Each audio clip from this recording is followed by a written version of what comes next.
Uno. Hola, bienvenidos y bienvenidas nuevamente. Esta es una nueva entrega de las entrevistas que tenemos. En este caso nos acompaña Sofía Cámpora. Ella es practicante del psicoanálisis. Sofi, muchas gracias por estar acá. ¿Cómo estás? Bienvenida. Hola Pablo, ¿cómo estás? Te agradezco, por la invitación, algo nuevo, como creo que algo nuevo en esta cuarentena que también es todo nuevo. Gracias por la invitación y por haber tomado esta iniciativa para dar a conocer el trabajo también, ¿no? Un placer, Sofi. Bueno, en general estoy preguntando las dos mismas cuestiones a todos y a todas. Me gustaría saber en particular y que nos cuentes un poquito y así también la gente puede conocer cuál fue la decisión que te llevó a tomar el camino del psicoanálisis como práctica de trabajo, como deseo de trabajo. En tu caso, ¿por qué apostás por el psicoanálisis habiendo tantas otras áreas laborales dentro de la psicología? Uh-huh. Me parece que la formación que tuve fue bastante amplia. La verdad que fue un pantallazo bastante general de varias teorías y de varias escuelas. Después creo que fue más por la elección de trabajos y también las puertas que se fueron abriendo, lo que me fue vinculando mucho más al psicoanálisis. Más allá de que la facultad, si bien daba un pantallazo bastante amplio, también tuvo mucha base psicoanalítica. Aspectos por los que adhiero hoy en día me parece que son algunos, ¿no? Seguramente ellos entrelazados, pero me parece que, no sé, por ejemplo, un aspecto que me parece interesante es esto de que no hay nada preestablecido, no hay nada predeterminado, ¿no?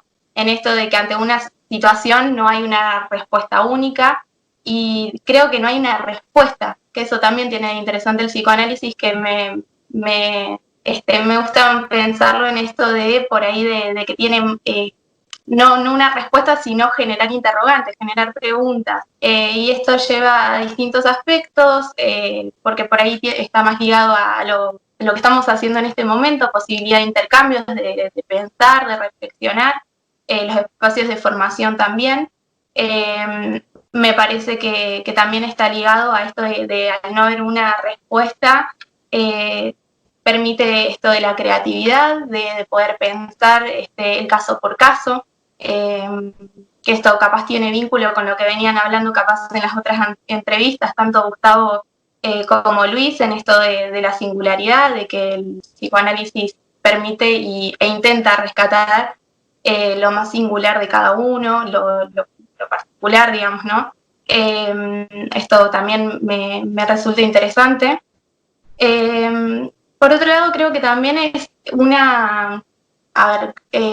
como un freno a un momento que por ahí es todo, lo denominábamos como imperativo de goce, pero en esto de la felicidad 24/7, ¿no? Estamos en un momento en donde estamos exigidos todo el tiempo por ser felices, por producir.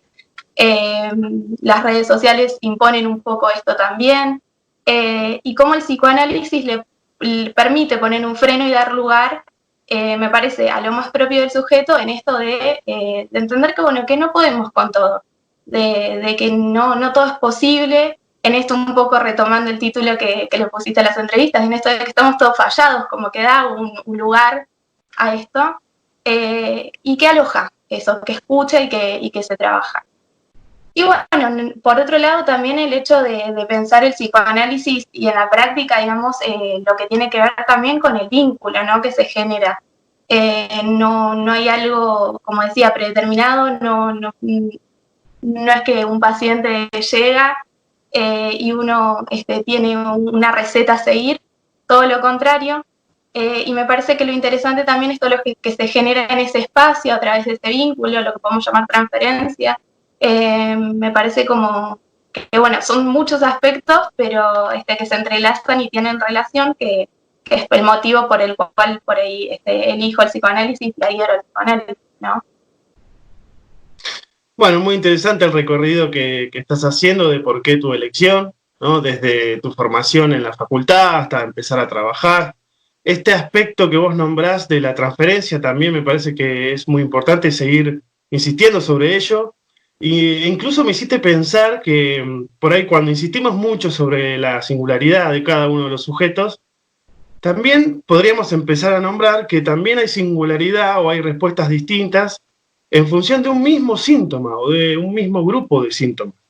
Esto también hay que decirlo porque muchas veces nos llegan sujetos con determinados síntomas y ahí también se ve cuando uno empieza a indagar qué es lo que pasa, por más que pueda tener una presentación parecida, las razones y los motivos o las condiciones que establecen esos síntomas siempre son distintas de una persona a otra. ¿Cómo estás leyendo, Sofi, esta época actual? ¿No? Esta época de pandemia, aislamiento social, preventivo, obligatorio, ¿qué repercusiones crees que está teniendo? No digo que nos des una respuesta formada y cerrada, porque evidentemente yo coincido que tenemos que generarnos interrogantes, pero ¿qué lectura podés ir haciendo en función de lo que está pasando? Bueno, me parece que es un momento muy particular. Como venimos escuchando, es un momento que nos atraviesa a todos o nos toca a todos en algún punto a nivel global, ¿no?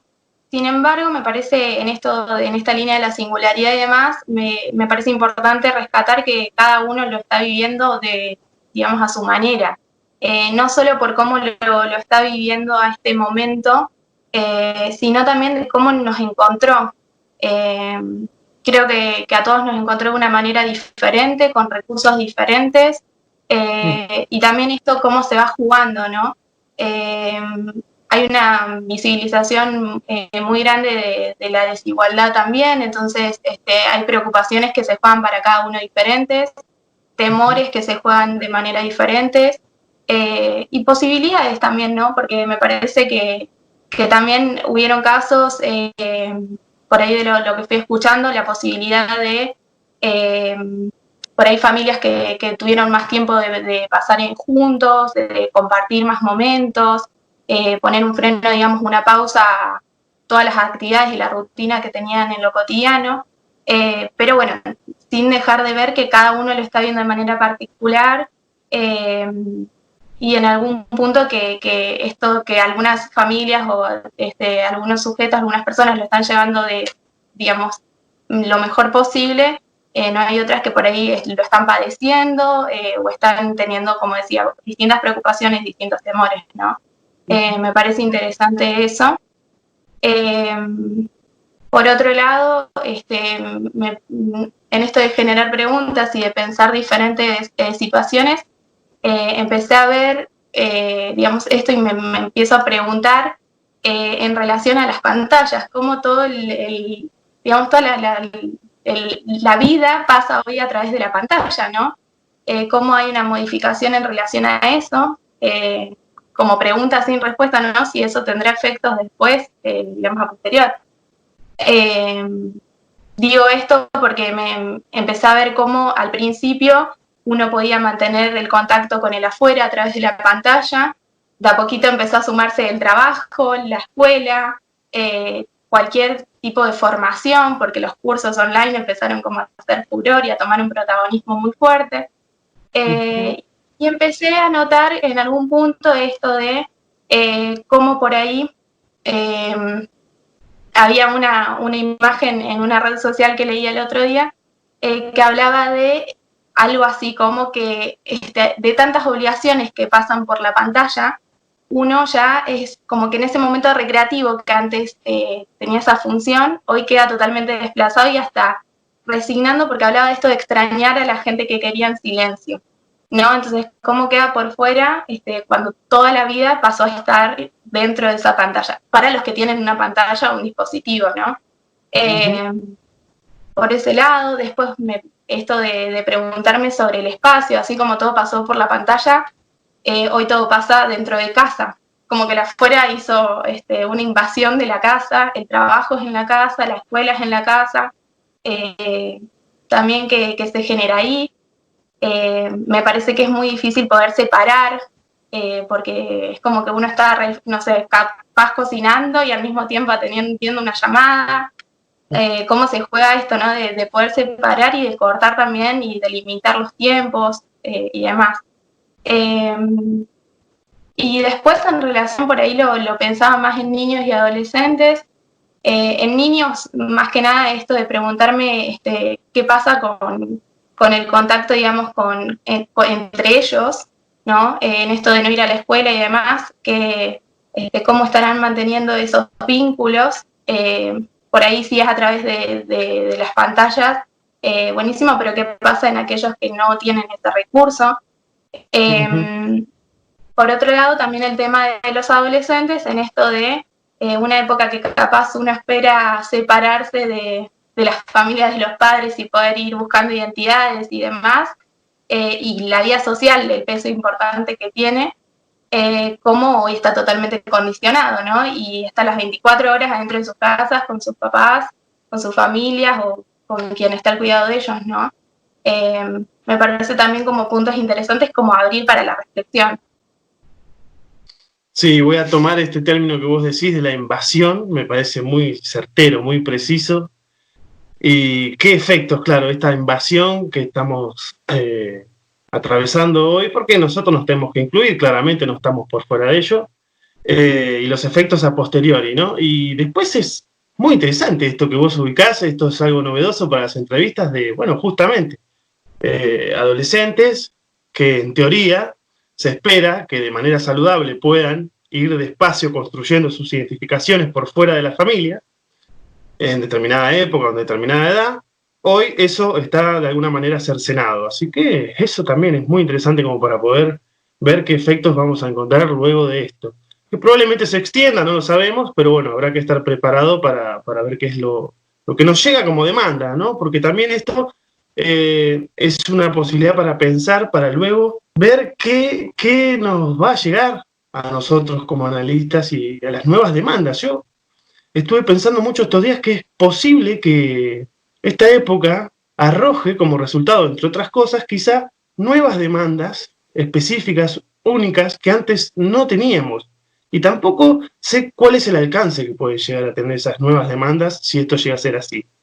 En tu práctica, para que nos cuentes un poquito, evidentemente estamos en un momento donde hay una modalidad no presencial de trabajar con nuestros pacientes. No sé si nos querés contar un poco cómo estás llevando eso, alguna anécdota, algo que quieras mencionar.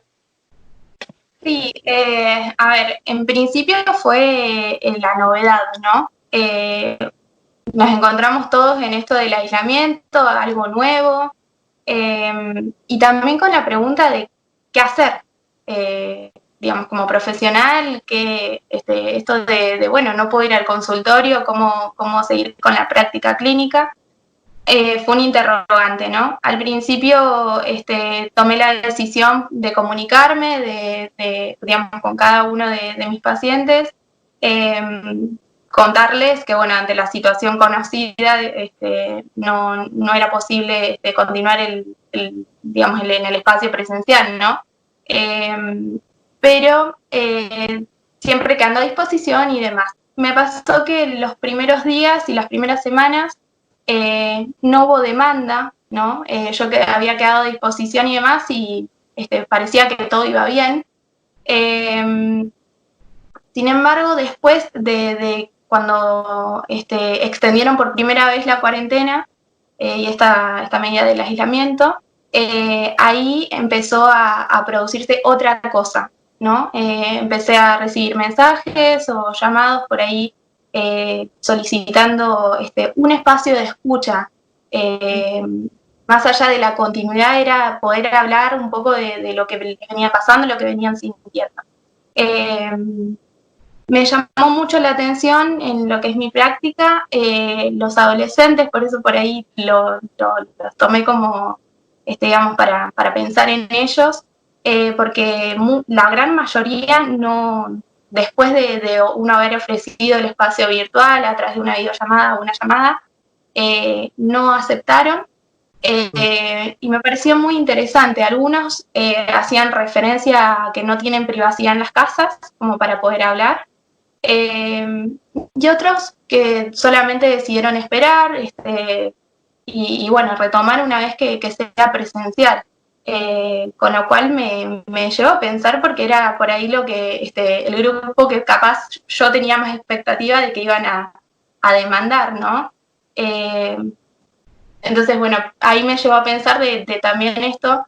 Escuchaba en una charla, capaz una hipótesis podría llegar a ser en esto de que los adultos también estamos invadiendo sus espacios que tienen que ver con las pantallas, ¿no? De hecho, se vio distintas redes que usaban capaz antes ellos únicamente, como todos empezamos a hacer uso también de eso. Entonces, ¿cómo se quedaron no solamente sin su lugar de conexión con el afuera, sino también en lo poquito que por ahí tenían, poder pensar esto de que están totalmente invadidos, ¿no? Por los adultos. Entonces, en ese sentido, decidí respetar, obviamente, la decisión de ellos y bueno, quedar a disposición, ¿no? También otras modalidades que fui encontrando, capaz es un mensajito de texto o algo escrito, que capaz no hacía que digamos, el adolescente se exponga a ser escuchado por los padres, por los hermanos, por quien esté alrededor, ¿no? Y con niños es diverso. He tenido la experiencia de poder contactarme a través de videollamadas, muy interesante, porque se empezaron a jugar diferentes cosas con esto de las pantallas, de poder aparecer, desaparecer, apagando y prendiendo la cámara, como diferentes formas y diferentes cuestiones que el consultorio no los permitía, ¿no? También uno, creo yo que a esto apuntaba un poco con la creatividad, ¿no? Era como, bueno, ¿cómo hacer para entablar, digamos, un vínculo a través de la pantalla, cada uno en su casa? Y en esto de los espacios y los tiempos me pareció, traigo una anécdota muy interesante de un niño que al cerrar la sesión le digo, bueno, hay que ir cerrando, nos queda poco tiempo, y en esto me dice, ¿cómo que nos queda poco tiempo? Si vos estás en tu casa, yo estoy en la mía, yo no tengo nada para hacer después, ¿no? Entonces, como esto también, el espacio limita muchas veces y los tiempos limitan. Así que, bueno, eso es lo que puedo aportar hoy con mi experiencia. Muy interesante, la verdad.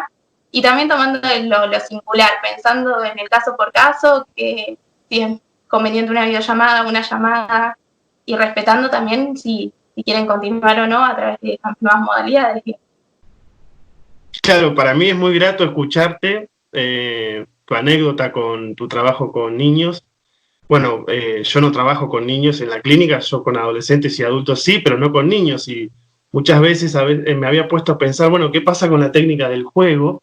Que es tan importante muchas veces en la clínica con niños en una época como esta, ¿no? Pero y este ejemplo que vos das bueno, que se pueden inventar cosas nuevas, también hay una posibilidad de poder hacer un uso del juego en función de lo que está pasando.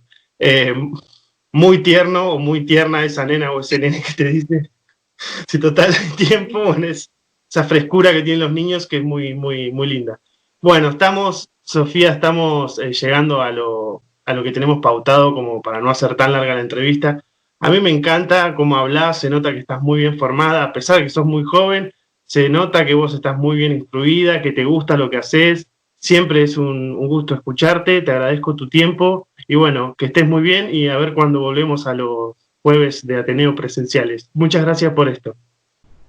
No, gracias a vos, Pablo, gracias por las palabras y bueno, ojalá que nos permita, digamos, volver a tener un contacto físico pronto, digamos, esto de lo presencial. Y bueno, si no, seguir manteniendo estos espacios de intercambio que son interesantes y nos ayudan a seguir pensando y reflexionando sobre la clínica, ¿no? Gracias, Sofía, un beso. Otro.